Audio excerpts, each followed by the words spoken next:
The first time my wife called me a poor driver, it wasn't an insult whispered behind closed doors. It was said clearly, casually, in front of people who mattered to her. We were pulling up to the curb of the Carlton Heights Hotel, the kind of place where the valet wore gloves and the chandeliers were brighter than most homes. I eased the car to a stop, smooth and unhurried, exactly the way I'd been trained to do years ago. Claire sighed loudly. "Honestly," she said, already reaching for the door handle, "you drive like someone who's afraid of scratching something they could never afford." The valet hesitated. A couple nearby glanced over. I caught my reflection in the tinted glass. Calm face, neutral expression, hands steady on the wheel. I said nothing.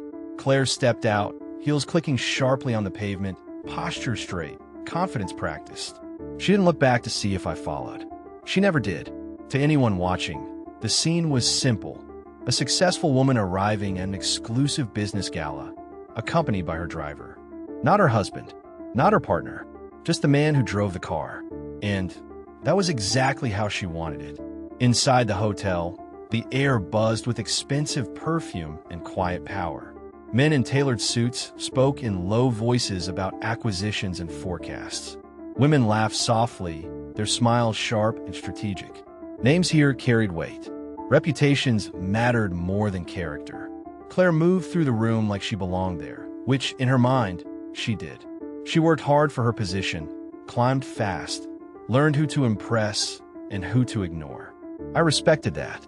I always had. Why I didn't respect was how she pretended I didn't exist. When someone asked who I was, she smiled politely and said, "Oh, he drives for me." No hesitation, no guilt. I stood a half step behind her, hands loosely clasped, eyes observant. Years ago, that posture had meant something very different. Now it was just convenient. "You're very lucky," a man in a navy suit told her. "Reliable drivers are hard to find." Claire laughed. "Tell me about it. But you get what you pay for." Her words landed softly, like a joke. Everyone chuckled. I smiled too. That night, on the drive home, the silence was heavy. City lights streaked past the windows as I navigated familiar streets. Claire scrolled through her phone, responding to emails, already mentally preparing for her next meeting. "You embarrass me tonight," she said suddenly, without looking up. I kept my eyes on the road. "How so?" "That valet situation," she replied. "You didn't open the door fast enough. People notice those things." "I thought you said I was just a driver," I said evenly. She looked up then, annoyed. "Don't start. You know what I mean." I didn't know what she meant. What she always meant. Image first, everything else later. When we got home, she stepped out of the car without a thank you and disappeared inside. I stayed back for a moment, sitting in the quiet, letting the engine hum before turning it off. This wasn't how it started. When we first met, Claire loved my calm. She liked that I listened more than I spoke. She said it made her feel safe. Back then, we were equals, or at least it felt that way. Somewhere along the line, her world grew louder and brighter, and mine became something she kept in the background. I let it happen. The next few weeks followed the same pattern. Events, meetings, dinners where I poured wine and stayed silent. She introduced me less and less. Sometimes not at all. One evening, she hosted a dinner at our house, investors and senior partners. I helped set the table, arranged the lighting, made sure everything looked perfect. Claire floated from guest to guest, radiant and confident. A man at the table asked, "So how did you two meet?" Claire didn't miss a beat. "Oh, through work. Different circles, really." She didn't look at me when she said it. Later that night, after the guests had gone and the house felt too large, I finally asked her, "Do you really see me as beneath you?" She froze for just a second before sighing. "Why are you being so sensitive?" I nodded. That was answer enough. The moment everything shifted came a month later. Claire had an important meeting downtown, private, discreet. She insisted I drive her. "Make sure you dress properly," she said, adjusting her earrings in the mirror. "This isn't the time to look cheap." I chose a simple dark suit. Clean, well-fitted, nothing flashy. As we drove, she rehearsed talking points under her breath, unaware that I already knew the people she was meeting. The building was unmarked. No logo, just security at the entrance. Inside, the lobby was quiet, controlled. Powerful. A man in a tailored gray suit approached us. He glanced at me briefly, then looked again more carefully. His expression changed. He turned to Claire and extended his hand. "Ms. Carter, we've been expecting you." Then, before she could respond, he looked directly at me. "Good evening, sir," he said, respectfully. "They're ready for you upstairs." Claire frowned. "I think there's been a mistake," she said quickly. "He's just my driver." The man paused. Slowly, deliberately, he smiled. "I don't believe so," he replied. Claire turned to me, confusion flashing across her face. I met her eyes calmly, said nothing, and followed the man toward the elevator, leaving her standing alone in the lobby, heels planted, certainty cracking for the first time. And as the elevator doors closed, I wondered how long it would take her to realize just how wrong she'd been. Claire didn't follow me into the elevator. I saw her reflection in the polished metal doors just before they slid shut, standing stiffly in the lobby. Lips parted, confidence drained from her posture. For the first time since I'd known her, she looked unsure of where she stood. The elevator rose smoothly, silently. The man in the gray suit stood beside me, hands folded, eyes forward. "It's good to see you again," he said quietly. "Likewise," I replied. No titles, no explanations. We both understood discretion. When the doors opened, we stepped into a corridor that felt more like a private residence than an office. Dark wood paneling, muted lighting, thick carpet that swallowed sound. This wasn't a place where deals were pitched. It was where decisions were finalized. Inside the conference room, 3 people waited. An older man with silver hair and a measured gaze sat at the head of the table. To his right was a woman I didn't recognize, sharp eyes, posture precise, expression unreadable. Power radiated from her in a way that didn't need words. The older man stood when he saw me. "Thank you for coming on such short notice," he said. "We didn't anticipate complications." "Neither did I replied, taking a seat. "But I'm listening." Downstairs, Claire paced the lobby. At least, that's what she told me later. She tried calling my phone, straight to voicemail. She approached the security desk, only to be politely told she'd need to wait. When she demanded to know who I was meeting, the guard simply said, "Someone very important." That answer unsettled her more than silence ever could. Upstairs, the meeting moved quickly, efficiently. Numbers appeared on the screen, figures most people would never see, much less influence. Projections, risks, contingencies. "Your wife is positioned well," the woman said, glancing at a file on the table. "Impressive climb." I nodded. "She's capable." "But unaware," the older man added carefully. "Yes," I said. "That part is my fault." There was a pause. "How would you like to proceed?" he asked. I leaned back slightly, folding my hands. "For now, we do nothing." The woman raised an eyebrow. "Nothing. She needs to reach the truth on her own," I said calmly. "If it's forced, it won't hold." The older man studied me for a long moment before nodding. "Very well." When the meeting ended, I didn't go straight down. I stood by the window, looking out at the city. From this height, everything looked small, controlled, predictable. I wondered how small I must have seemed to Claire all this time. By the time I returned to the lobby, she was sitting rigidly in one of the leather chairs, arms crossed, foot tapping against the marble floor. She stood the moment she saw me. "What was that?" she demanded, her voice low but tight. "Who were those people?" I adjusted my jacket. "You said it was an important meeting." "That wasn't for you," she snapped. "You weren't supposed to." "To what?" I asked gently. "Be acknowledged?" Her jaw tightened. "Don't twist this." We walked out together, the valet already waiting. No one spoke. The ride home was silent, thicker than any argument we'd ever had. That night, Claire barely slept. I knew because I didn't either. Her phone buzzed every few minutes on the nightstand. Emails, missed calls, messages from people whose names I recognized. People she'd been desperate to impress just days ago. At some point, she turned toward me. "Is there something you need to tell me?" she asked. I stared at the ceiling. "Is there something you want to ask?" She hesitated, then shook her head and turned away. The next morning, she was already dressed when I woke. Power suit, perfect hair, confidence carefully reapplied like makeup.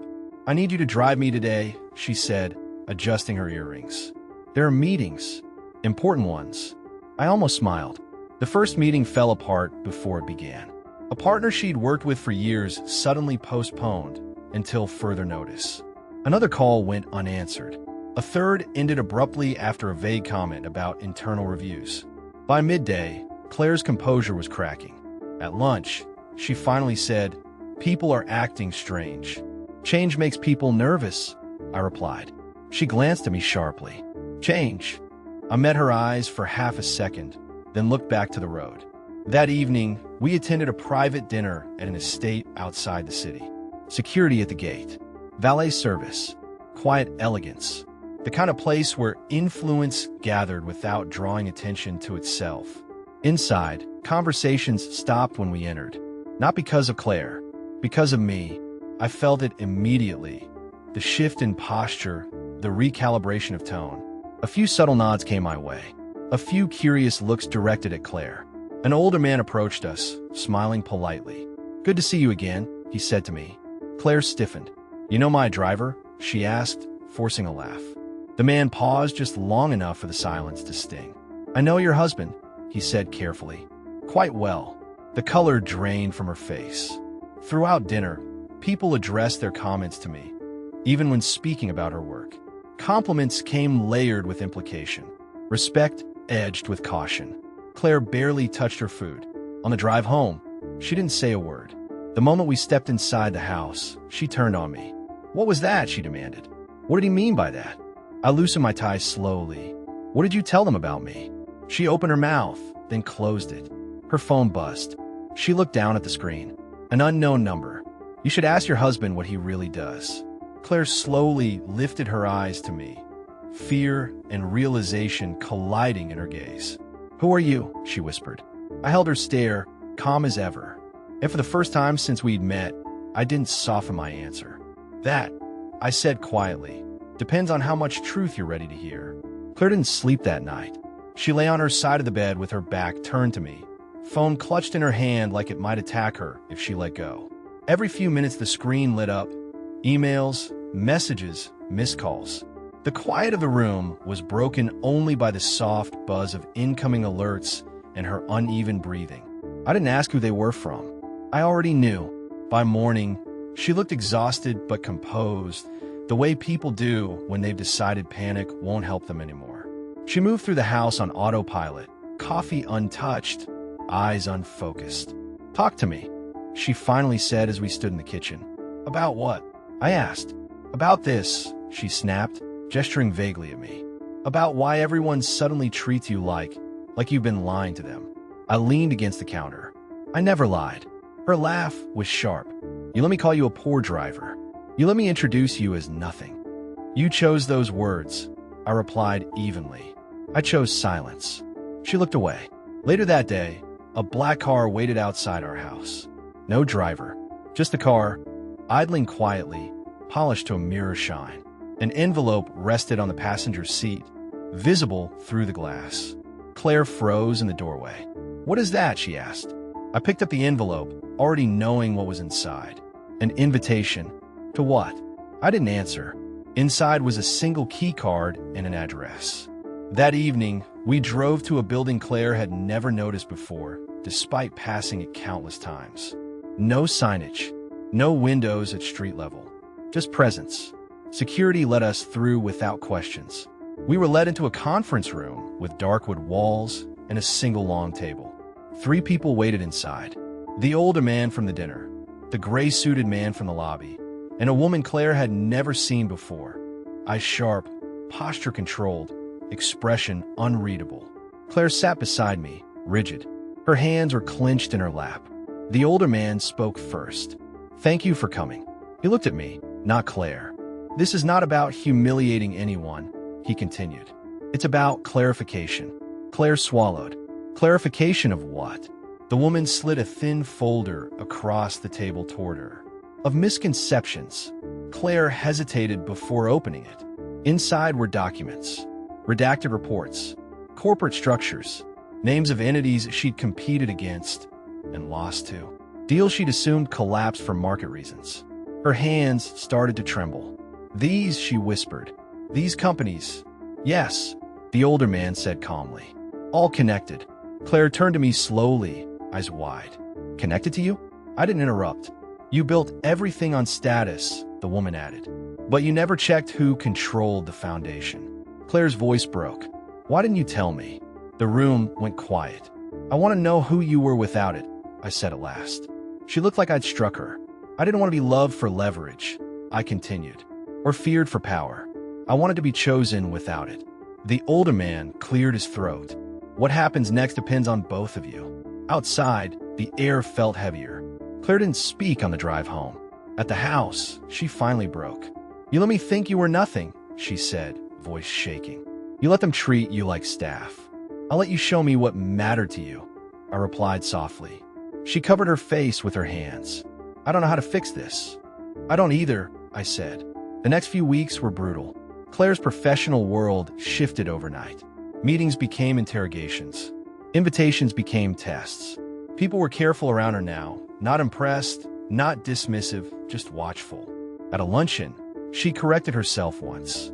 This is my husband, she said, then paused. He's very accomplished. The room changed immediately.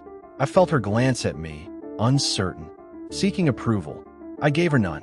One evening, weeks later, I found her sitting alone in the living room, a glass of wine untouched beside her. I read everything, she said softly. The files, the background checks, the redacted reports. I sat across from her. And I don't recognize the man I married, she admitted. And I don't recognize the woman I became. 2 days later, another black car appeared outside the house. No driver. Another envelope. Claire stood frozen in the middle of the living room, fingers curled around the edge of the couch like it was the only solid thing left. I'll handle it, I said quietly. She grabbed my arm. What if this changes everything? I looked at her, really looked at her, and for the first time, she didn't look powerful or polished or superior. She looked afraid. That, I said, depends on whether we're finally being honest. When I stepped into the car alone, she remained standing in the doorway, watching as the door closed between us.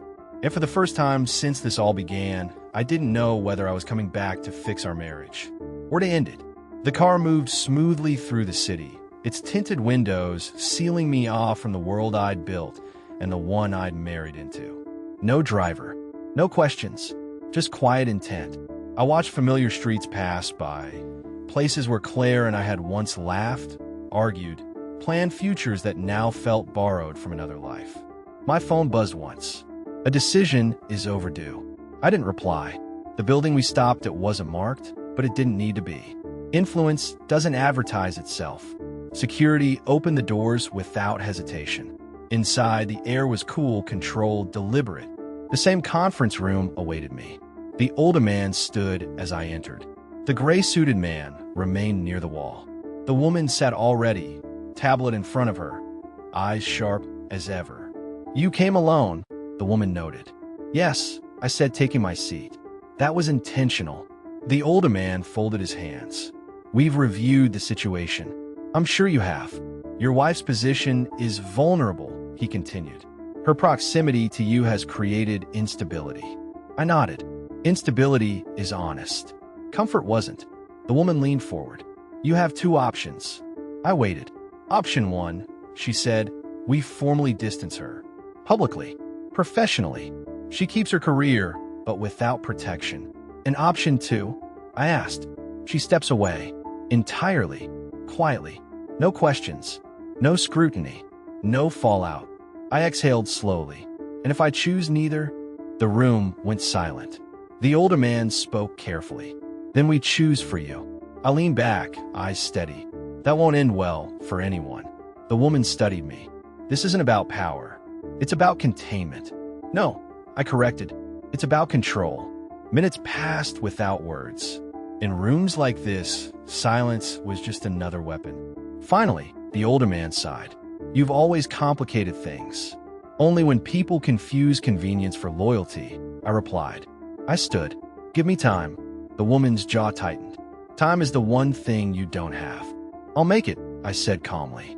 When I returned home hours later, the house was dark except for the living room. Claire sat on the couch, knees pulled to her chest, phone resting on the table in front of her like evidence.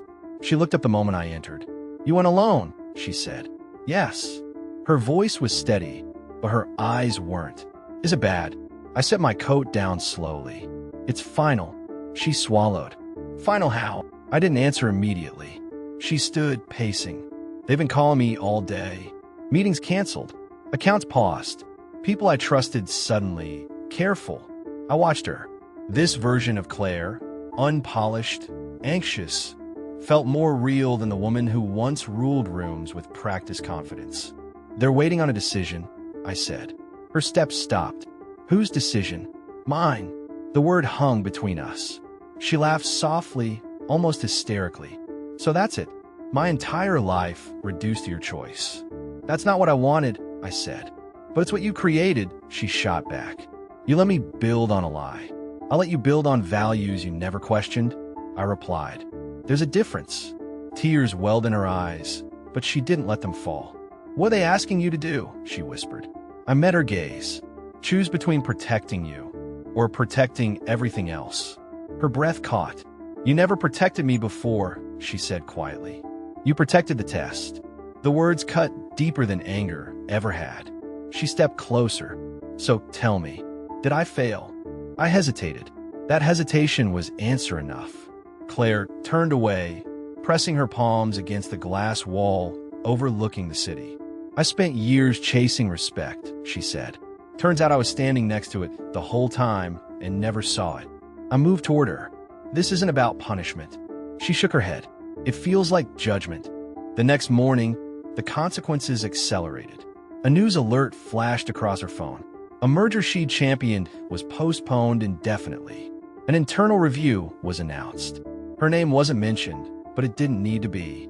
At breakfast, she barely touched her coffee. "They're already moving," she said. "You didn't even decide yet." "They're reminding me of the cost of hesitation," I replied. She looked at me then, truly looked at me. "If you save me, what do I become?" I didn't answer. "And if you don't," she continued, voice breaking, "what do we become?" That afternoon, another envelope arrived. This one wasn't sealed. Inside was a single document. Voluntary resignation agreement. Claire read it twice before handing it to me. "They want me to disappear," she said. "They want stability," I corrected. She laughed bitterly. "Same thing." That night, she packed a small bag and set it by the door. "What are you doing?" I asked. "Preparing," she said, "for whichever version of tomorrow you choose." I watched her carefully. "You don't have to leave."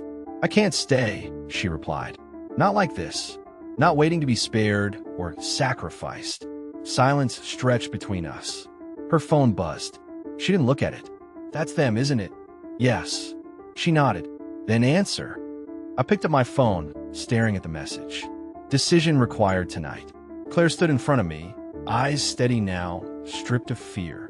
"Whatever you choose," she said, "don't do it out of guilt. Do it because it's true." I looked at the woman I married, the ambition, the flaws, the strength, the blindness. And for the first time, I realized the truth was going to cost more than power. It was going to cost certainty. As my phone vibrated again in my hand, I knew the next call would decide not just her future, but whether love could survive the truth we'd both ignored. The phone vibrated again in my hand. Claire didn't look at it. She stood by the door, coat folded over her arm, bag at her feet, as if she'd already accepted that tonight would redraw the lines of her life. "Answer it," she said quietly. I didn't move. For years, decisions like this have been clean. Numbers aligned, risks assessed, outcomes predicted. This one felt different, messy, human, uncontainable. "I need an hour," I finally said into the phone. There was a pause on the other end. "You have 30 minutes, the woman replied. Then the call ended. Claire let out a slow breath. "They don't negotiate with you much, do they?" "Only when it suits them." She nodded, absorbing that. "And right now, it doesn't." We sat across from each other at the dining table, the resignation agreement between us like a quiet threat. Neither of us touched it. "I keep thinking about the first apartment we shared," she said suddenly. "Do you remember? The one with the terrible plumbing."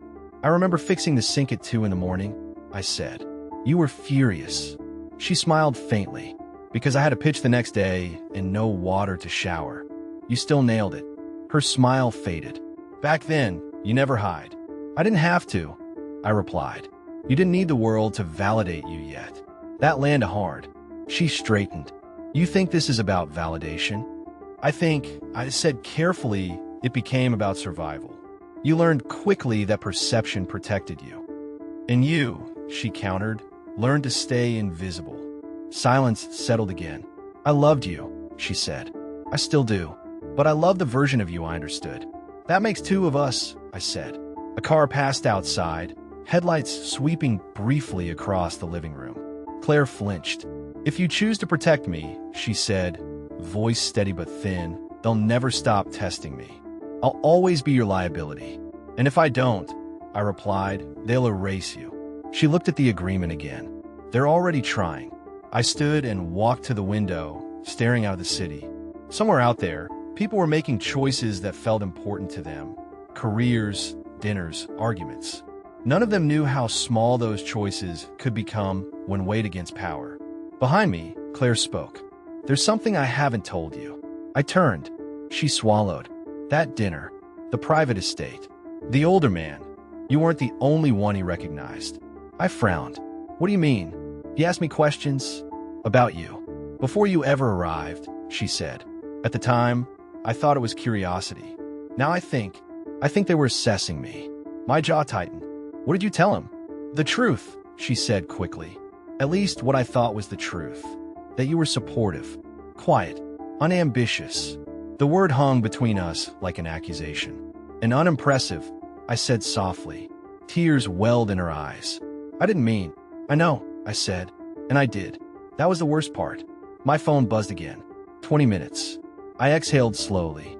There's another option, Claire said suddenly. I looked at her sharply. No, there isn't. Yes, she insisted.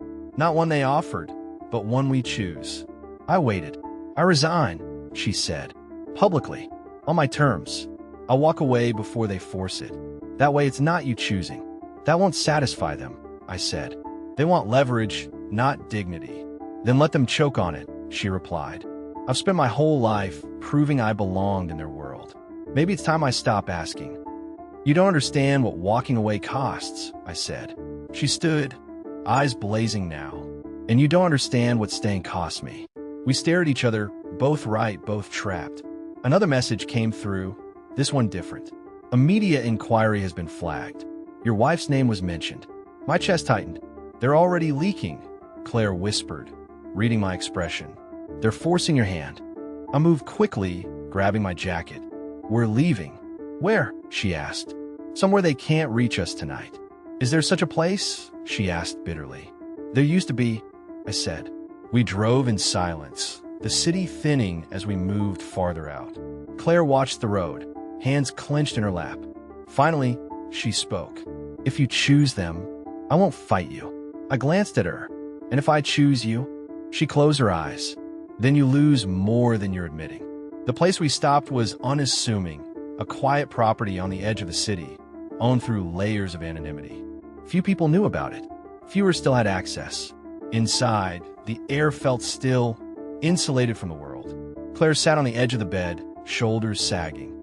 So this is where you hide when things get complicated. This is where I corrected. She looked up at me. What are you thinking now? That every system breaks eventually, I said. The question is who gets buried when it does. My phone vibrated again. 10 minutes. Claire stood and walked toward me. For the first time in weeks, she didn't hesitate. She reached for my hand. If this is the end of us, she said softly, I don't want it to be because we were afraid. I squeezed her hand. Neither do I. Another alert flashed across my screen. This one made my breath catch. A formal investigation has been authorized. Your presence is requested immediately. Not a request, a summons. I looked at Claire. They've escalated, I said. She nodded slowly. Then whatever you choose now, there's no undoing it.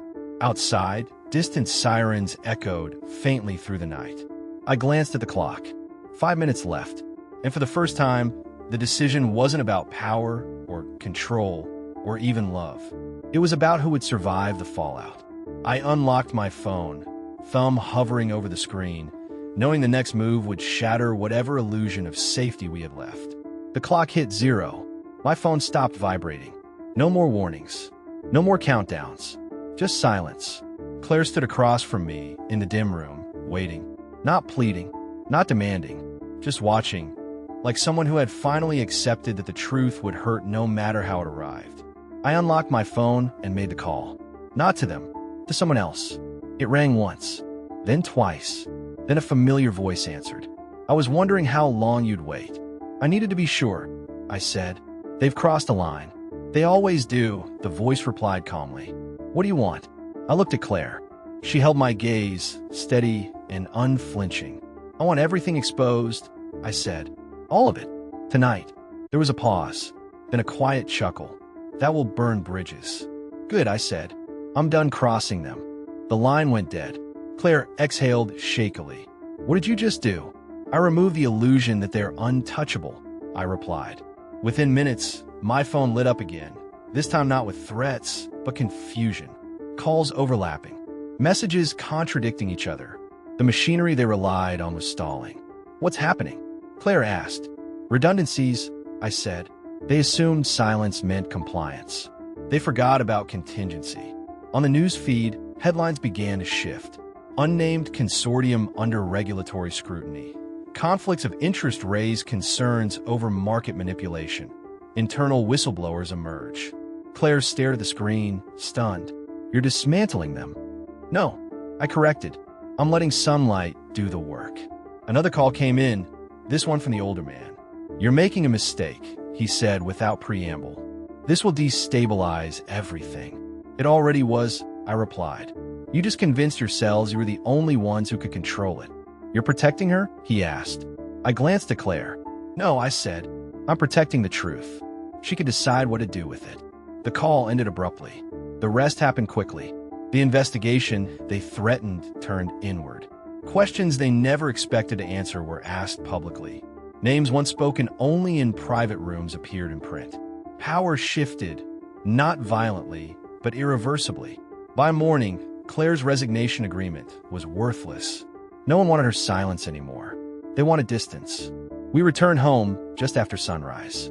The house felt different, quieter, less oppressive, like a place that could finally breathe. Claire sank onto the couch, exhausted. I don't know who I am without all of it, she admitted. That's not something you lose, I said. It's something you discover. Weeks passed.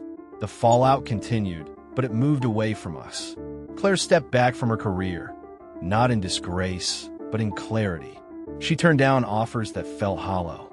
She started consulting quietly, selectively, without chasing status. People stopped asking what I did. They didn't need to know.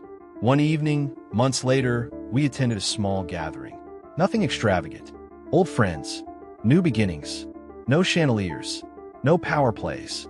Someone asked Claire casually, "So what does your husband do?" She smiled, glanced at me, and said, "He's my husband." Nothing more. No qualifiers. No apologies.